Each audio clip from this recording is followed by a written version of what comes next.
नमस्कार, मैं हूं संध्या आंचल और आप देख रहे हैं तुरंत न्यूज। चलिए चलते हैं बड़ी खबरों की ओर। आज की बड़ी खबरें sponsored by chlorophyll school, Maharana Pratap चौक, झुमरी तिलैया, कोडरमा। जम्मू कश्मीर के पहलगाम में 22 अप्रैल को हुए आतंकी हमले के बाद प्रदेश में ओवरग्राउंड वर्कर्स के खिलाफ सुरक्षा बलों ने ऑपरेशन तेज कर दिया है। मंगलवार को लेफ्टिनेंट गवर्नर मनोज सिन्हा ने जम्मू कश्मीर के 3 सरकारी कर्मचारियों के आतंकवाद से जुड़े होने के आरोप में बर्खास्त कर दिया है। आरोप है कि ये 3 लोग पाकिस्तान स्थित लश्कर ए तैयबा और हिजबुल मुजाहिदीन जैसे आतंकी संगठन के लिए काम करते थे। बर्खास्त किए गए कर्मचारियों में कांस्टेबल मलिक इस्फाक, स्कूल शिक्षक जाज अहमद और सरकारी मेडिकल कॉलेज में जूनियर असिस्टेंट वसीम अहमद खान शामिल हैं। ये तीनों फिलहाल आतंकवाद से जुड़े मामलों में जेल में बंद हैं। पंजाब के पूर्व उप मुख्यमंत्री और गुरदासपुर सांसद सुखजिंदर सिंह रंधावा ने प्रधानमंत्री नरेंद्र मोदी को पत्र लिखते हुए अनुरोध किया है कि पवित्र स्वर्ण मंदिर को अंतर्राष्ट्रीय स्तर पर नो वॉर जोन घोषित किया जाए। उन्होंने इसे महज एक राजनीतिक मांग नहीं बल्कि पूरी मानवता की सुरक्षा और शांति के प्रतीक की रक्षा के रूप में प्रस्तुत किया है। रंधावा ने अपने पत्र में लिखा है कि श्री हरमंदिर साहिब केवल एक भौगोलिक स्थान नहीं बल्कि सिख धर्म की आत्मा है। यह प्रेम, करुणा, एकता और शांति का स्रोत है जिसकी आध्यात्मिक ऊर्जा दुनिया भर के करोड़ों लोगों को जोड़ती है। उन्होंने कहा कि श्री अमृतसर साहिब की भूमिका वैसी ही है जैसी मक्का मुसलमानों के लिए और वेटिकन ईसाइयों के लिए है। 1974 से एक मिशन पर हैं हम, हर बच्चे तक पहुँचे अच्छी, सच्ची और मजबूत शिक्षा। हम हैं आदर्श विद्यालय।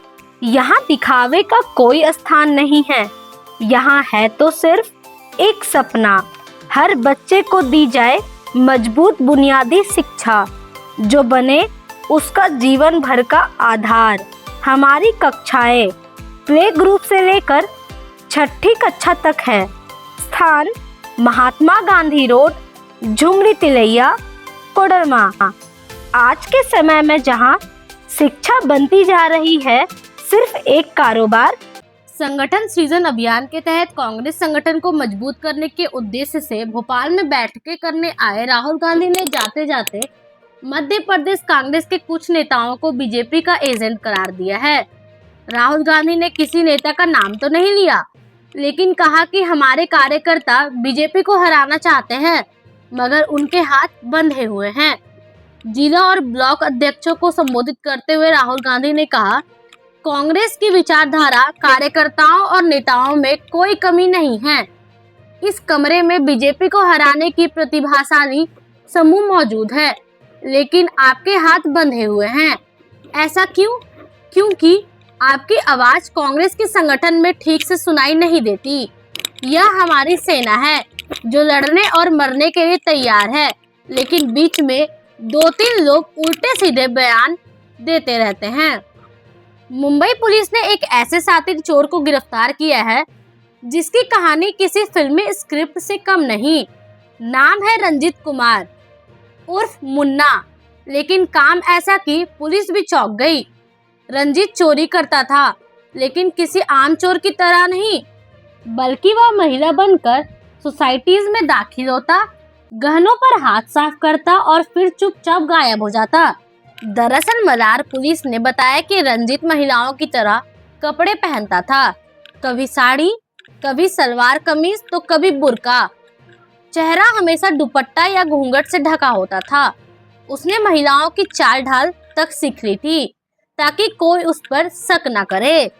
हम अब भी मानते हैं कि शिक्षा एक सेवा है और इस सेवा को निभा रहे हैं हम 1974 से निरंतर। यह है एक अंग्रेजी माध्यम स्कूल जहां बच्चे सिर्फ किताबें नहीं पढ़ते बल्कि सीखते हैं सोचने का तरीका और सीखते हैं सलीका और बढ़ते हैं आत्मविश्वास के साथ। अपने बच्चों को दीजिए एक ऐसी नींव जो बनाए उन्हें आने वाले कल के लिए तैयार। आदर्श विद्यालय, बुनियादी शिक्षा आधुनिक तरीके से। हमारे विद्यालय में जो बच्चे को है वो शिक्षा जो दी जाती है वो बच्चे के हिसाब से दी जाती है। जैसे अगर क्लास में हमारे पास 15 बच्चे हैं तो 15 बच्चे में हर बच्चे का स्किल अलग होता है। कोई बहुत तेज होता है, बहुत एक्टिव होता है, कोई बहुत डल, बहुत सुस्त होता है। तो हम लोग बच्चे के अकॉर्डिंगली जो है एजुकेशन देते हैं। पंजाब सरकार ने मंगलवार को एक ऐतिहासिक निर्णय लेते हुए 4,727 दलित परिवारों द्वारा लिए गए कुल 68 करोड़ रुपए के कर्ज माफ करने की मंजूरी दे दी है। मुख्यमंत्री भगवंत मान की अध्यक्षता में चंडीगढ़ में हुई कैबिनेट बैठक में यह फैसला लिया गया। मुख्यमंत्री ने बैठक के बाद मीडिया को संबोधित करते हुए कहा कि यह कर्ज पंजाब अनुसूचित जाति भूमि विकास एवं वित्त निगम से विभिन्न कार्यों जैसे दुकान, डेयरी, गोपालन आदि के लिए लिया गया था। यह ऋण 31 मार्च 2020 तक लिया गया था और अब उसे पूरी तरह माफ किया जा रहा है। दिल्ली हाईकोर्ट ने एक नाबालिग स्कूल छात्रा द्वारा अपने सीनियर पर लगाए गए धमकी, शोषण और ब्लैकमेलिंग के आरोपों से जुड़े मामले में एफआईआर रद्द कर दी है। यह फैसला लड़की और उसके परिवार की ओर से मामले को खत्म करने की अपील पर किया गया है, जिसमें उन्होंने कहा कि आपराधिक मामला अब उसकी शादी की संभावनाओं को प्रभावित कर रहा है। दरअसल 6 साल पहले एक नाबालिग लड़की ने आरोप लगाया था कि स्कूल के ही एक सीनियर छात्र ने उसकी प्राइवेट तस्वीरों के आधार पर उसे डराया, ब्लैकमेल किया और पैसे ऐंठे। शिकायत में यह भी कहा गया कि पैसे देने के बावजूद धमकियां जारी रही। मामले में आईपीसी और पॉक्सो एक्ट के तहत एफआईआर दर्ज की गई थी। बच्चे को फोकस प्रेशर नहीं देते हैं, तो ये हमारे स्कूल का सबसे अच्छा पॉइंट है। फिर हम लोग सीसीटीवी कैमरा लगा के रखे हुए हैं। हम लोग कंप्यूटर से बच्चों को पढ़ाई करवाते हैं। छोटे बच्चों के लिए स्मार्ट क्लासेस अवेलेबल है, स्मार्ट टीवी लगी हुई है और ऐप भी हम लोगों ने इस बार अपना लॉन्च कर दिया है। जो भी पेरेंट्स हैं होमवर्क, रूटीन ये सब जानना चाहते हैं वो सब हम लोग ऐप पे अवेलेबल कराते हैं।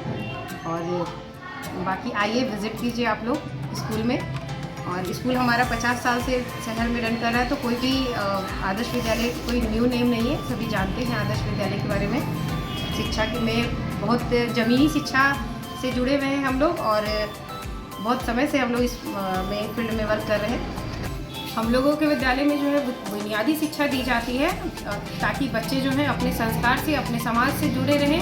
संस्कार दिया जाता है क्योंकि अगर बच्चे संस्कारी हो जाएंगे और सामाजिक हो जाएंगे तो वो बाकी चीज़ों को कवर कर सकते हैं, सीख सकते हैं। और जहाँ अभी हमारे देश हमारा जो है थोड़ा दिखावे की तरफ जा रहा है, हम लोग कोशिश करते हैं कि दिखावा कम रहे, बच्चे सीखने पे फोकस करें और संस्कार से, समाज से जुड़े रहें। अभी के लिए इतना ही, फिर मिलेंगे बड़ी खबरों के साथ। तब तक के लिए नमस्कार।